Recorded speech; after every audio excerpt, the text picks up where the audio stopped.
OQ's Oman's global integrated energy company. How is it involved with this new hydrogen story? Let's find out.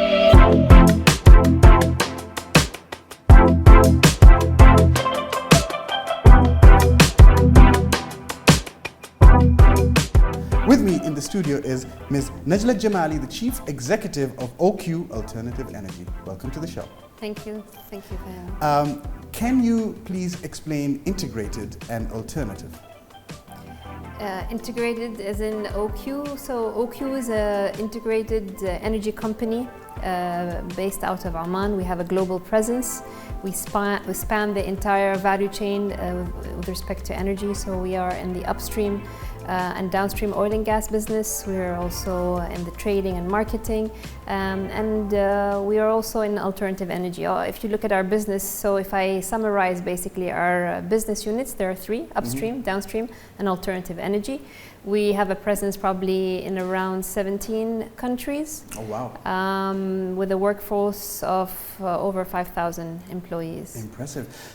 In terms of integrated, does that mean you're all over the board with energy, whether it's electrical, fossil, and renewables?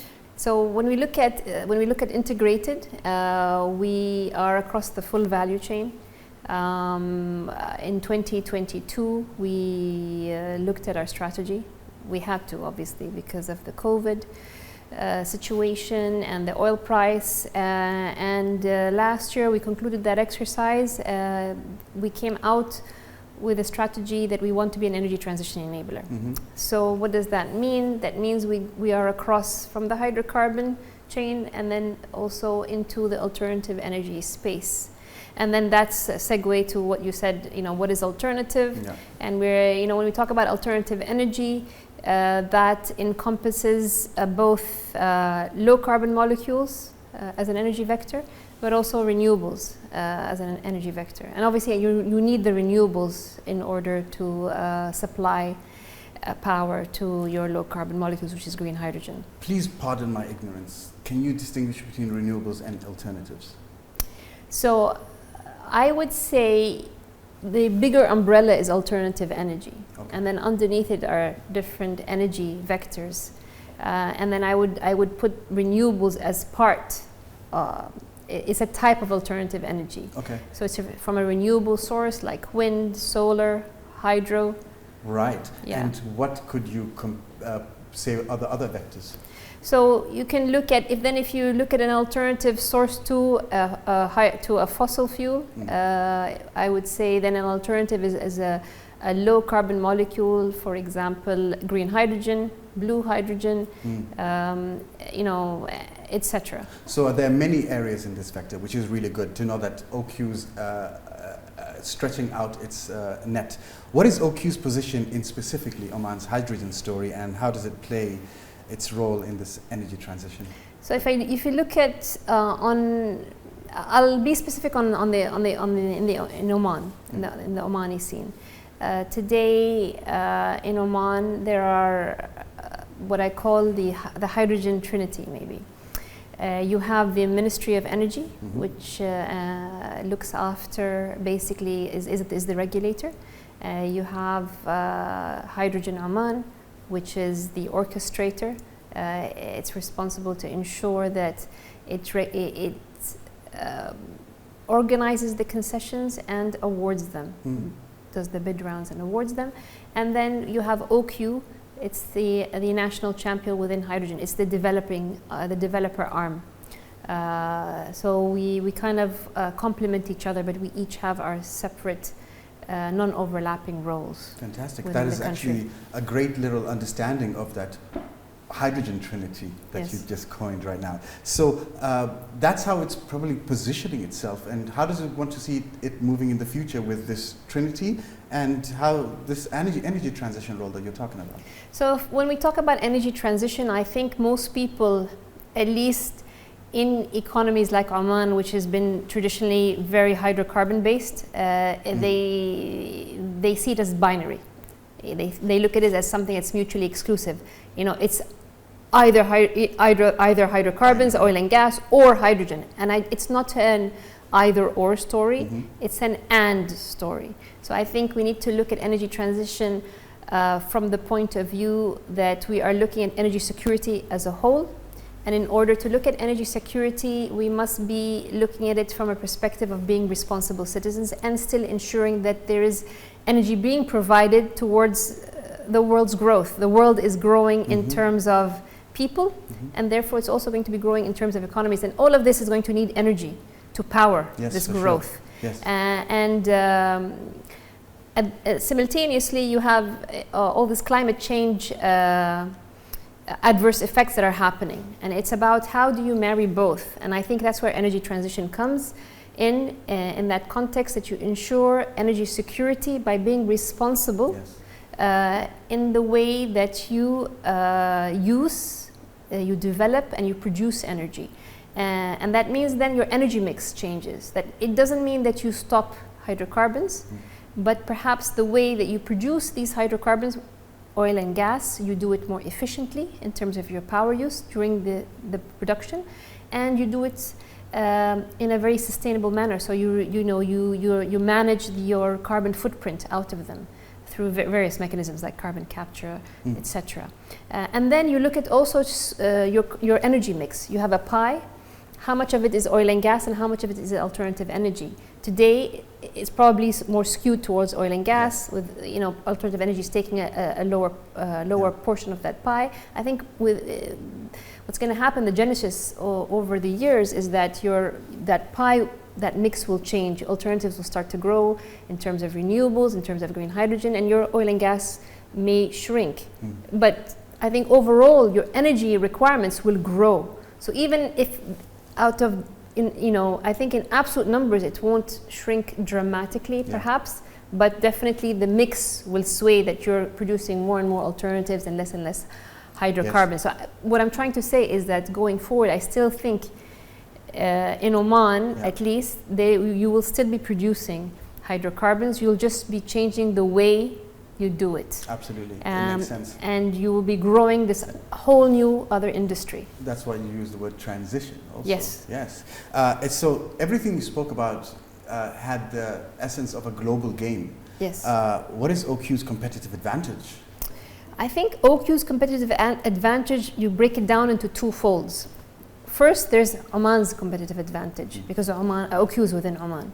So you look at Oman, and I think this probably has been said already many times, maybe ad nauseum. You are uniquely positioned within the world. One of few places where you have really good wind and really good solar. But your wind peaks at your peak demand, and it peaks there's a complementarity between it and solar. So as your solar peaks during the day, and your wind starts to pick up during the evening and then early hours. So effectively, most of the day you have cover. In terms of renewable power, most of the day and most of the year, because the areas, the sweet spots where we have really good wind resource, they're windy almost all year round. Plus, those windy areas have very high speeds, 9 to 10 meters per second, which is similar to the wind speeds you'll have offshore, except we're seeing them onshore. Okay. So this brings me to the projects and the plans and the areas that this is it. So hopefully that you'll elaborate further on where this area is. What are OQ's hydrogen plans, projects and investments, and the sectors it can work on and the technologies it will bring? This is a heavy question with many areas. So let's start with one, the hydrogen plans and projects. Okay, so we've already announced 4 projects over the last, let's say, 2 years. We have 2 projects in the Wusta Duqm region, and we have 2 projects in the Dhofar region. If I take the projects in the Duqm region, we have Highport Duqm, which is a project that is in collaboration with Demi Concessions. That's about 500 megawatt electrolyzer. Then there is a mega project that we have. It's called Green Energy Oman, or GEO. That's in collaboration with Intercontinental Energy as well as Enertech, which is owned by the Kuwaiti Investment Authority. That's a very large project. It's 25 gigawatts worth of renewables going into electrolyzers. It will be developed over phases spanning a decade, so they'll be done in multiple phases. And it has flexibility to allow us to say, look, what is that hydrogen going to be turned into? Is it going to be turned into ammonia, or is it going to be used as hydrogen, or other? This flexibility is a good advantage. Yes, especially when you have a long period of time. You have then the benefit of seeing how the trends develop, and you can adjust based on the trends. We have 2 projects also then in Salalah, H2 Oman, which is in collaboration with Air Products and Aqua Power. And we have our last project that we've announced is with Marubeni, Linde and Dotco of UAE. Congratulations on all these agreements that are happening. When will we get to see them? So I think also what I want to say before I mention when we get to see them is what we have as well is now with the new framework that's been announced, we obviously have back-end rights into all other projects that come into Oman through Hydrogen Oman. So that also means that allows us to have access to many other projects as well. In terms of when do we see first hydrogen? Well, our projects are moving ahead. They're quite advanced in terms of having already their wind data. They've ran the 1 year, some of them have ran 2 years worth of wind measurement campaigns. And we expect, let's say, our first project hopefully can FID by 2024, which is a final investment decision. And assume another 2 to 3 years that it's being constructed. So sometime before the end of the decade, definitely we'll have first hydrogen out of Oman. So we'll be one of the first and it's early a good time movers. to hopefully transition and learn how to transition in the best way possible that is efficient. So it's, we'll be one of the early movers in terms of hydrogen production within the world. It also is a nice pathway. We'll be, you won't transition overnight from being a hydrocarbon economy to a hydrogen economy, but you're setting the path. And you want to transition confidently too. Yes, and you want to do it in a measured way. Yes. 2 things I just wanted to inquire regarding the last questions. Where is the speedy windy area in Oman? And what does 500 megawatts compare to? How could we relate that to something that we as citizens can understand? Okay, so the windy areas are in 2 specific areas so there are many windy areas, but the really sweet spots, there's one around Duqm and there's one in the Dhofar region. Okay. In your answers you mentioned FID, finance and investments. How does that look like? What are you planning to bring in, and what is it going to give to us? So FID is final investment decision. So all our projects basically go through a stage gate review, and they go through a process which is typically most projects that get financed go through. It takes us to a final investment decision. At that point, that's where you have many things in place. And then the board, or let's say the companies or the shareholders or the investors take a decision whether or not to now proceed to construct, basically to proceed with the project. FID entails that you already have an offtake agreement in place, you have your engineering in place, you've done your feasibility design, your engineering design, you've secured your financing with the banks. This is all good science, by the way. Like yes. So getting to an FID is a good thing because if you've got all of those, you've got all your ducks in order, you should be, and everything looks good in terms of the economics, you probably go ahead with the projects. I just wanted to know about the people investing in Oman. How long have you been talking to them? And so yeah, I was coming to say to talk about that. So if you look at all our projects, obviously they're all in partnerships, which means that we are bringing FDI, foreign direct investment, into the country. It's one of the objectives of 2040. Absolutely fantastic. To bring in that FDI, and OQ. It's one of our objectives to ensure that we basically put together or develop industry and develop sustainable businesses in partnership. What does that look like? If you look at my portfolio today within OQ Alternative Energy, that alone is about $40 billion worth of investments coming into Oman. In all of this, with the investments and the partners, will we have new super companies in the future that in the past we had Aramco and Chevron and all of those come in? We've got this hydrogen. Are they new players in the field? So I think you will see new players emerging, or like, let's say, new consortiums emerging that are going to be heavyweights or heavy hitters. Yes, and if you look at us as OQ, we're having now this very large portfolio. We're hoping that this allows us to become like the national champion for hydrogen. Not just a national champion, but then we will have also this global presence as well as a result of having such large portfolio. All this result trickles down to affect us as citizens, whether in jobs, research, entrepreneurships, projects, and everything like that, which is all great news. Yes, because it's a nascent sector. Yeah. It's a new sector, and the expertise that we have honed for the last 50 years within the oil and gas sector are easily reskilled. They're easily transferable into this. The jobs created are not just the jobs that you create within these projects and developments, but then there's all these other ancillary and this kind of ecosystem around this industry that's going to have a multiplier effect and create many jobs, many new industries. Even if we look at how can we upstream or downstream in terms of industries, so that you can forward and backward integrate. Many potentials. Yes, and you may not want to stop at hydrogen. Why should we stop at hydrogen or ammonia and export it? Maybe we want to also look at, as a country, how do we onshore green steel here? How do we onshore many of the uses this hydrogen is going to? Why doesn't that come here and get developed and produced and manufactured here in situ, in Oman, next door, to the production? We can also look at that, we have a number of projects ourselves, and then a number of projects that are going to be coming in to Oman, hopefully with the announcements of the bid rounds and concessions. That creates a volume and scale that then allows you to onshore assembly, maybe onshore some of the manufacturing, because then you'll have scale that allows you to do that. So you can see now the ecosystem is just growing and growing and growing. The right place, the right time for the lady of alternatives here to work with Oman and OQ. We'll be back right after this.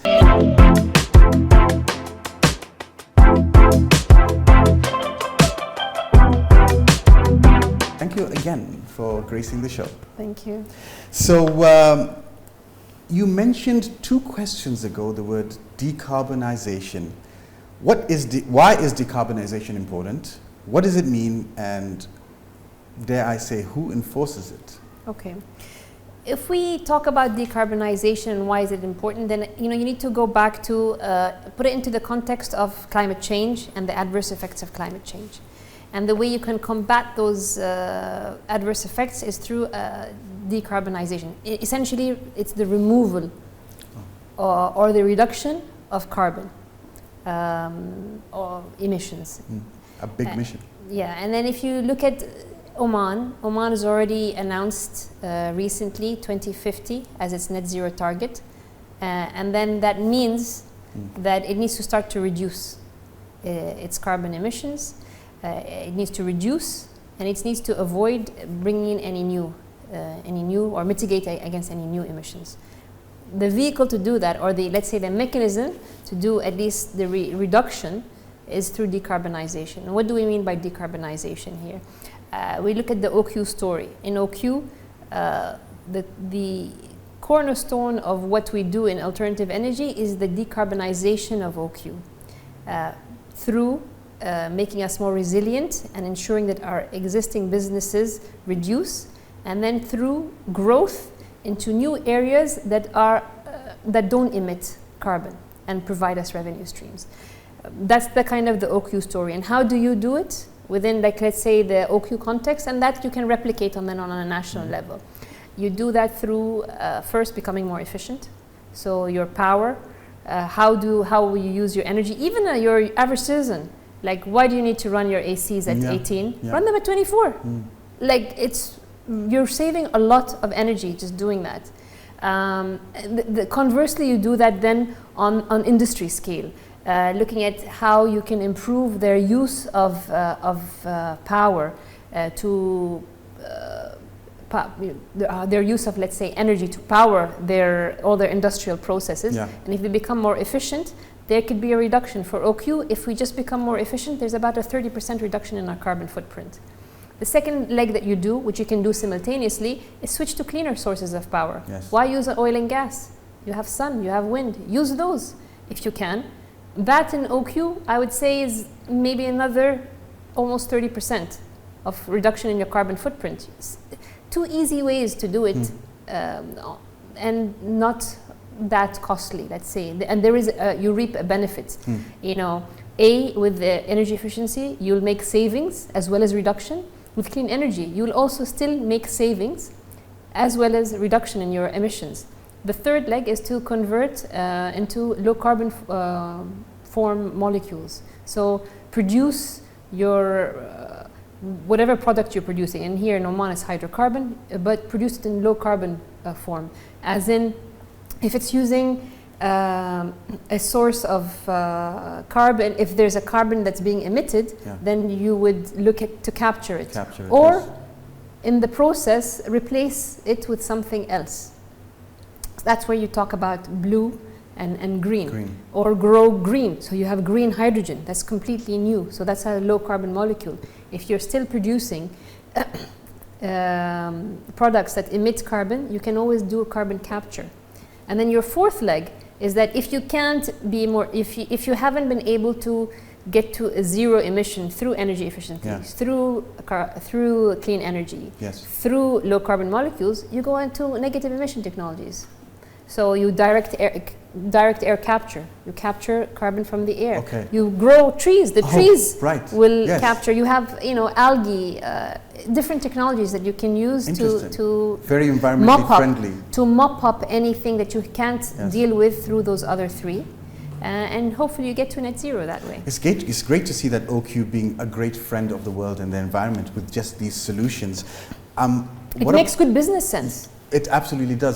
It also helps in building a culture, not just within OQ, also the civilians outside understanding the culture of using or whatever it is that they got to do at home and being responsible at it. How can OQ help with that culture? And the general public? Yeah, I mean, I think if you start just with our employees, I mean, we've been doing a lot of campaigns in terms of energy efficiencies. You know, you start with, you know, with small populations at the time, and I think on a country level there should be more awareness.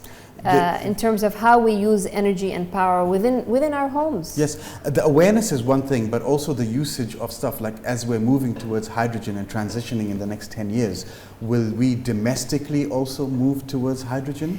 So typically hydrogen doesn't get used by your average person. Or let's say you're within your home and your car. Realistically, I don't see a move in the near future to hydrogen, simply because hydrogen is really used where those hard to abate sectors, those hard to electrify sectors. You know, where you can't switch to a source. The energy is not big enough in the electrical cell to actually power a big ship or a big truck. Or a big plane. So if I look at the light goods vehicle, so your car that you drive, you'll switch to electric car. Yes, for sure. Yeah, you'll switch to an electric car rather than a hydrogen car.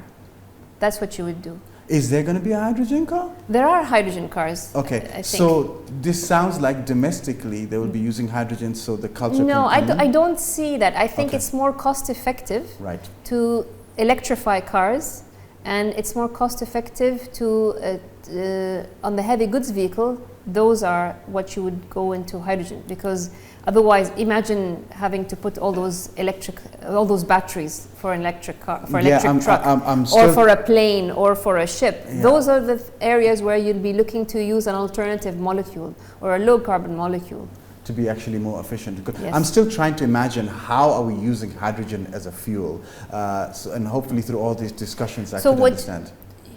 Let's take planes.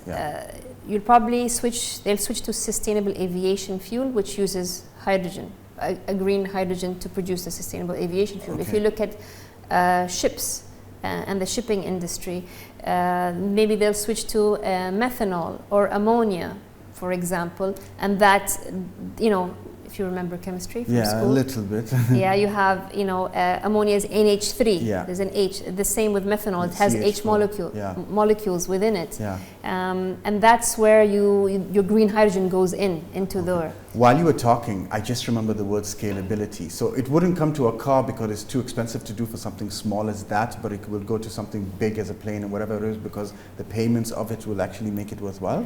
It's that, but it's so much cheaper to run your, it'll be much cheaper to run your car using electrical renewable energy. In all of this, how do we set up a future workforce and knowledge development within us domestically, and OQ's leading the way? I think what I'd look at it is in a bigger picture, not just about the workforce, is how you're going to be setting up this whole new industry, this whole new ecosystem, and that ecosystem will require many people. I mean, you've heard there's tens of thousands of employment opportunities that will be created out of it.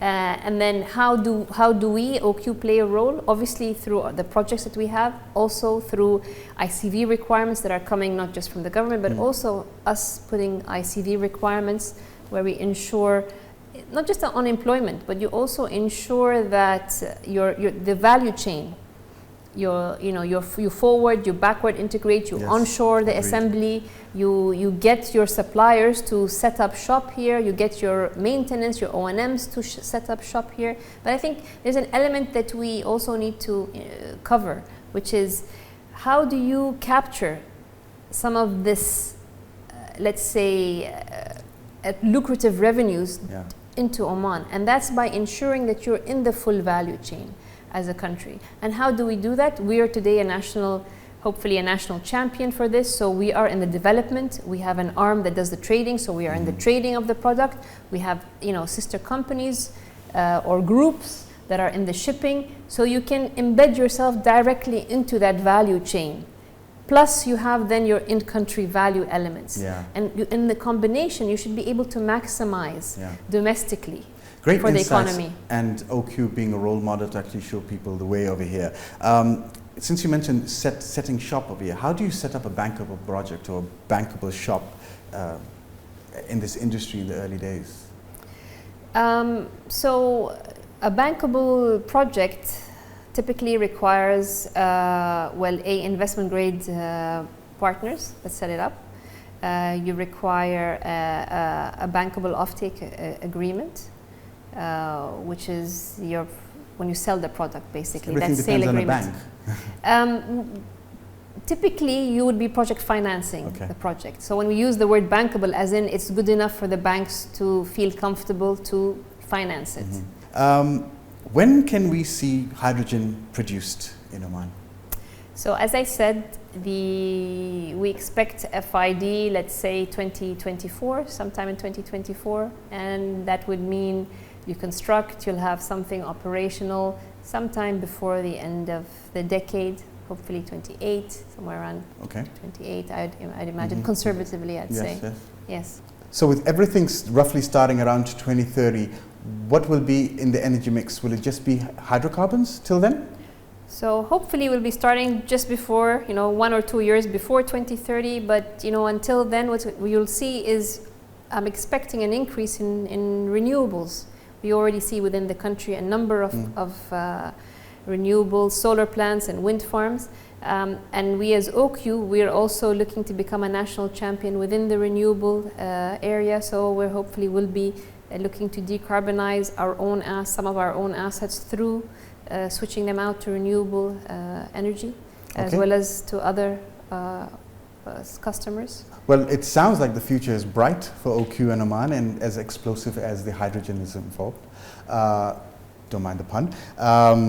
But I thank you very much for all your answers, your insights, and hopefully people looking at this interview and saying, I might be able to find my niche to find out how I can embed myself within OQ's vision and journey that it's going to have, and also this hydrogen story that is getting created for Oman, where we're in the early pages of the book. So make sure you involve yourself in that one. And I want to thank Najla Al Jamali, who is the Chief Executive of OQ Alternative Energy, for gracing us here in the studios and giving us all the lovely answers that we got today. Okay, thank you so much, Fahmi, for having me. I appreciate that, but I'm going to throw at you one last question. Okay, go for it. It's 2050. How do you think you've done so far as OQ and as you? By 2050, I hope that we will be the national champion within alternative energy. We would have we'll be the national champion within the hydrogen space, also within the renewable space. We'll have a number of projects by 2050. I hope that the energy mix will be predominantly alternative energy. Not to say that we won't have hydrocarbons, but I'm hoping that that share of the pie will be much greater on the alternative side. Will we have an Omani Elon Musk of hydrogen? I don't know. I hope so. Will you be rich by then? No. Oh, no. Okay, here's to look forward to all of us being rich through hydrogen and helping the world being a better place. Till the next episode, take care.